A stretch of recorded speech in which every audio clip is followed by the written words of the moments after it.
I've got 100 hours of playtime in Hogwarts Legacy. I've completed 100% of the collection and the field guide, did all main and side quests, explored every nook and cranny of this game, and I'm on my second run of it, so I'd like to think that makes me qualified to give an honest review of the game. So, is the game good? Yes.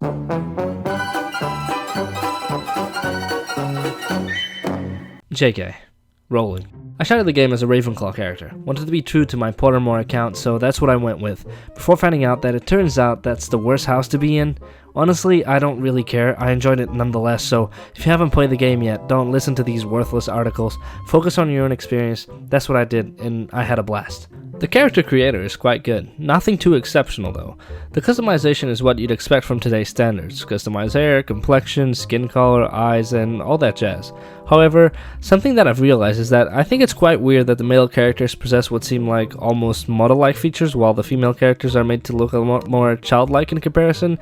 I don't mean to say that there's something wrong with this, I just found that there was a bit of a disparity in the customization options. The world is incredibly alive, it's immensely rich, and there's always something going on around you.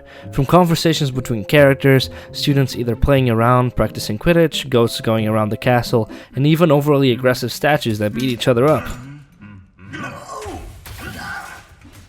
That's some next level frustration right there.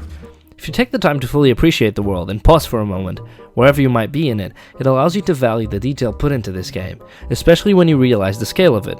It's by no means a groundbreaking, overly huge world, but for its size, it's done right, and that's what matters. I don't mind a game being ambitious, but I do want it to be good and fun. Luckily, this game had its priorities straight: fun first, and ambitious second. As everyone knows, this franchise was already massively successful, and with that comes expectations. For example, Hogsmeade. Hogsmeade, besides the castle, is one of the most recognizable and perhaps one of the locations that most people were excitedly anticipating to visit. And what a treat it was to actually get to visit it. It was really well made. The decision to be able to walk into almost every house and shop was a great one because we don't get to see much of Hogsmeade in the actual movies. Also, you have plenty of places that will be locked until your Alohomora spell level is high enough for you to be able to explore it further, thus emphasizing replayability and keeping those areas relevant until the end of the game.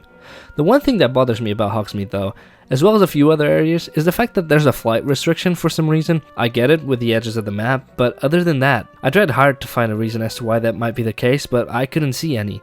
There are even mods that have been released that have removed this restriction, but hey, I guess we'll never find out why. I've got plenty of good things to say about the game, but since I've touched on a negative point, I'll keep going in that direction for a bit. I've played the game on PC, and I've had some performance issues, notably in both Hogsmeade and the Hogwarts Castle. Seeing that other platforms are seeing none of these problems, I don't understand why that could be the case for PC. However, it's nothing to rage about as much as some of the exaggerations the Reddit basement dwellers are coming up with. Other than that, there's some cloth mechanics that are kinda messed up, and a broom bug that I experienced that made my character into a blow-up doll.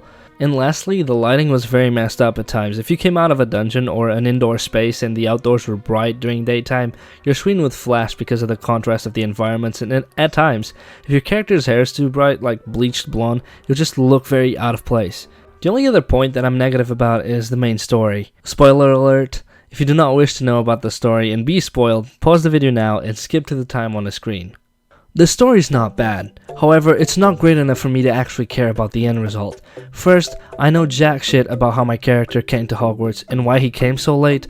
I'm guessing the reason as to why we start as a 5th year is because they're supposed to be more knowledgeable and have access to a wider array of spells, but there's a huge plot hole in regards to who you actually are. Putting that aside, yeah, it's interesting how Isadora came up with a magic that would remove pain and not realizing the side effects that this dangerous magic might have, and even Sebastian's sister's curse storyline was probably the point of the story that I was the most drawn into. But this is because you are made to care about the characters, and then throughout the development of the story, you see them walk a darker path, which leaves you at a point where, on one hand, you understand their pain and frustration and want their lives to improve or to go back to how good they were before, but on the other, not all ends justify the means. However, when brought to the present, Ranrock and Victor Rookwood made for very weak antagonists, especially when we've been introduced to ones like Voldemort before. I just don't think they were intriguing enough. I think it would have made for a far better story if we could have somehow fought Isadora in the present or some form of her ghostly spectre, because with her story there's at least some level of empathy which makes her more relatable, while Rookwood is just a bitch and Ranrock is a grudge-holding sad boy. Now the combat is incredible. Before the game released, I could see that this was what was worrying people the most, but at that stage we had never actually seen someone good at the game playing it. Like that sad video that IGN released of the dragon fighting ring mission, who the fuck hired that guy? At first, it took a while to get used to the combat. It was somewhat of an RPG combat system, hybrid with Souls-like game mechanics like dodging, rolling, and parrying, which made it quite challenging at first. I got used to all of the mechanics, and the best part for me was actually being able to switch sets of spells on the go. It made for my spell combinations to be much more satisfying, and finding out the interactions between certain spells and the types of enemies you fight that much more rewarding. At first, with my Ravenclaw character, I was a good little boy. I made all the right dialogue decisions, didn't use any of the unforgivable curses except on the Dark Arts arena. But on my second run, on my Slytherin character, meet Big Dickus, the biggest Slytherin douchebag that has ever enrolled at Hogwarts. This guy is an absolute prick, constantly being a dick to all NPCs for jokes, demanding compensation, or keeping whatever it is he was collecting every time he did a favor for someone, and when he stepped onto the arena,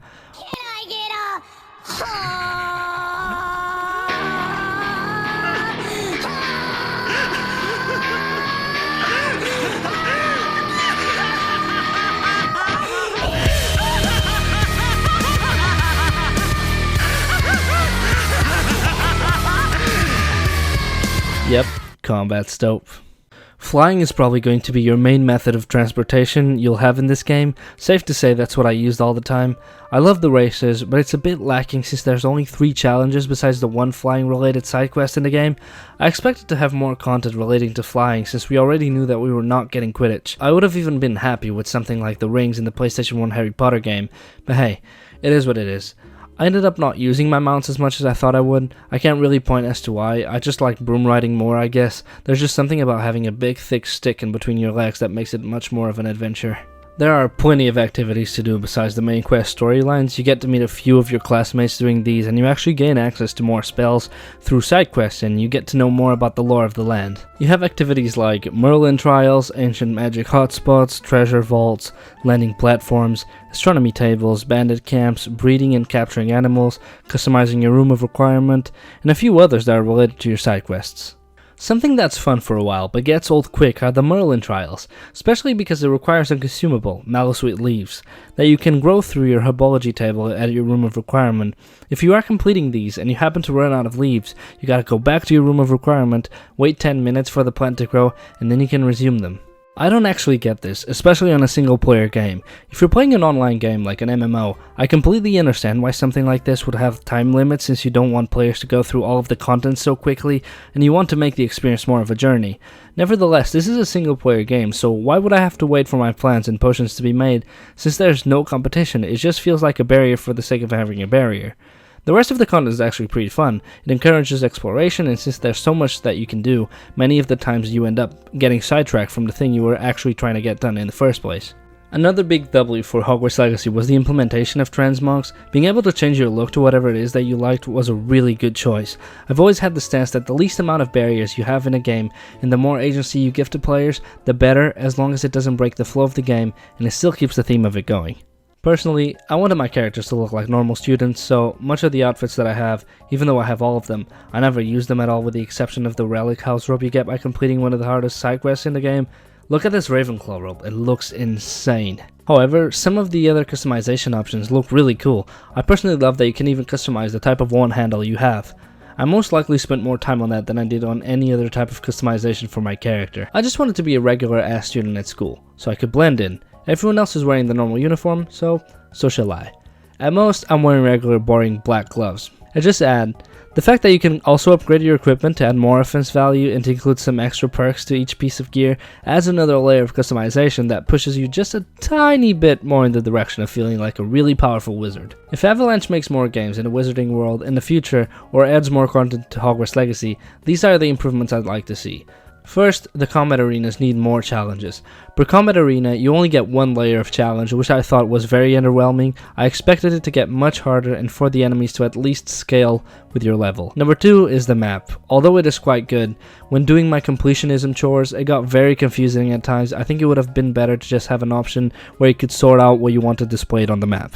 Third, more flying content. There's not enough to do when it comes to flying. I love the races, and the balloon popping thing was alright, but there's just not enough to keep you going besides moving from point A to point B. 4, no flying restrictions. They don't make any sense and are just absolutely unnecessary. Number 5, I'd love to see a multiplayer mode where dueling is possible, like what we witnessed in the Dark Arts Classroom. And lastly, a broom racing multiplayer mode where you could customize your own courses, kind of like Mario Maker. I would love to queue up and race other people around the world and to explore different and much harder courses. I hope you guys enjoyed the video. First time doing this animation type of video, so let me know if you like it. I think I might stick with it.